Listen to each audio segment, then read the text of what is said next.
In 1965, 17-year-old high school student Randy Garner stayed awake for 264 hours. That's 11 days to see how he'd cope without sleep. On the second day, his eyes stopped focusing. Next, he lost the ability to identify objects by touch. By day 3, Garner was moody and uncoordinated. At the end of the experiment, he was struggling to concentrate, had trouble with short-term memory, became paranoid, and started hallucinating. Although Garner recovered without long-term psychological or physical damage, for others, losing shut-eye can result in hormonal imbalance, illness, and in extreme cases, death. We're only beginning to understand why we sleep to begin with, but we do know it's essential. Adults need 7 to 8 hours of sleep a night, and adolescents need about 10. We grow sleepy due to signals from our body telling our brain we are tired, and signals from the environment telling us it's dark outside. The rise in sleep-inducing chemicals like adenosine and melatonin send us into a light doze that grows deeper, making our breathing and heart rate slow down and our muscles relax. This non-REM sleep is when DNA is repaired and our bodies replenish themselves for the day ahead. In the United States, it's estimated that 30% of adults and 66% of adolescents are regularly sleep-deprived. This isn't just a minor inconvenience. Staying awake can cause serious bodily harm. When we lose sleep, learning, memory, mood, and reaction time are affected.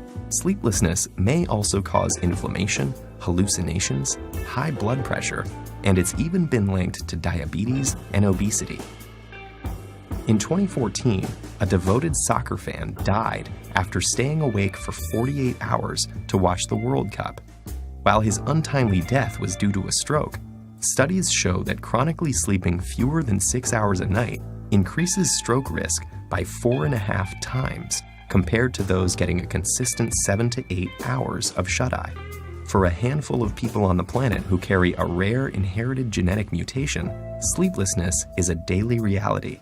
This condition, known as fatal familial insomnia, places the body in a nightmarish state of wakefulness, forbidding it from entering the sanctuary of sleep.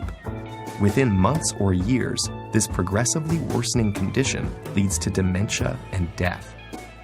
How can sleep deprivation cause such immense suffering? Scientists think the answer lies with the accumulation of waste products in the brain. During our waking hours, our cells are busy using up our day's energy sources, which get broken down into various byproducts, including adenosine. As adenosine builds up, it increases the urge to sleep, also known as sleep pressure.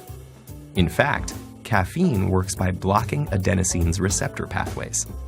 Other waste products also build up in the brain, and if they're not cleared away, they collectively overload the brain and are thought to lead to the many negative symptoms of sleep deprivation.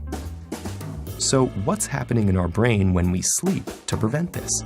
Scientists found something called the glymphatic system, a cleanup mechanism that removes this buildup and is much more active when we're asleep. It works by using cerebrospinal fluid to flush away toxic byproducts that accumulate between cells. Lymphatic vessels, which serve as pathways for immune cells, have recently been discovered in the brain, and they may also play a role in clearing out the brain's daily waste products.